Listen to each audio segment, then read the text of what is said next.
Marina here. I'm the co-founder of Piñaq. Welcome to part 4 of What is Piñaq? And today we're going to be talking about the Piñaq Rosé. What is the Piñaq Rosé? Well, first of all, the cap, as we all know, hopefully you should know by now, becomes a stand.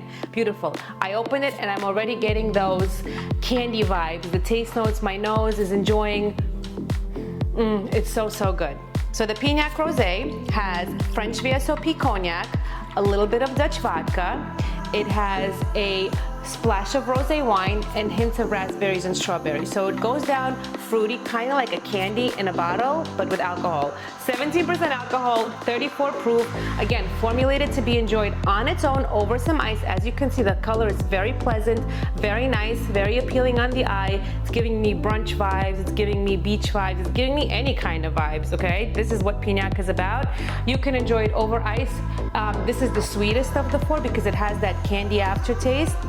Reminds you of a childhood, some Jolly Ranchers, some cotton candy, watermelon candy. You can definitely cut the sweetness by topping it with some seltzer. One of our most favorite cocktails is Piñaq Rosé. You top it with some dry Prosecco, add some fruit, and there you go. You have a ready-made cocktail to go.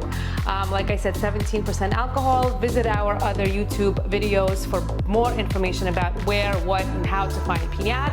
I think I covered it all. Let me give it a taste.